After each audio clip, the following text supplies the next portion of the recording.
તો વધુ એક મહત્વના સમાચાર મળી રહ્યા છે। નજર કરીએ મહત્વના સમાચાર પર। પાટણ સરસ્વતી નદીમાં 7 લોકો ડૂબવાના મામલે મહત્વના સમાચાર। ગણેશ વિસર્જન દરમિયાન 7 લોકો ડૂબ્યાનો વિડીયો સામે આવ્યો છે।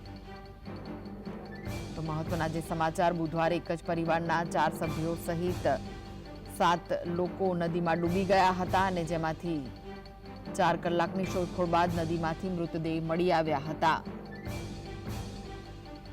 જેનો વિડીયો સામે આવ્યો છે। તો પાટણ સરસ્વતી નદીમાં 7 લોકો ડૂબવાના મામલે આ મહત્વના સમાચાર છે। ગણેશ વિસર્જન દરમિયાન 7 લોકો ડૂબ્યાનો વિડીયો સામે આવ્યો છે। બુધવારે એક જ પરિવારના 4 સભ્યો સહિત 7 લોકો નદીમાં ડૂબી ગયા હતા। તો આ વિશે વધુ માહિતી માટે જોડાઈ ગયા છે સંવાદદાતા અલ્કેશ। અલ્કેશ, વિડીયો સામે આવ્યો છે, શું વિગતો મળી રહી છે?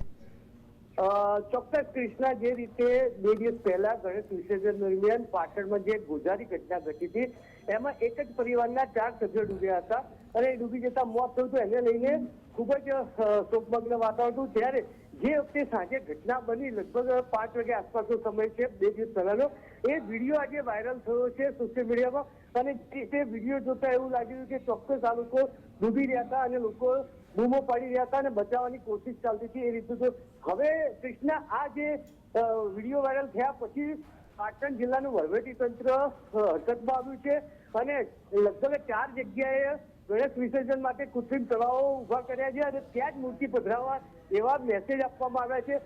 આમ આ જોવા જઈએ તો આ ઘટનાએ વહીવટીતંત્રની જે પોલ હતી એ ખોલી નાખી છે અને અત્યારે હાલ હવે આ વિડીયો સોશિયલ મીડિયામાં જે વાયરલ થતા વધુ એક વખત યાદો તાજી થઈ છે। જી કૃષ્ણા।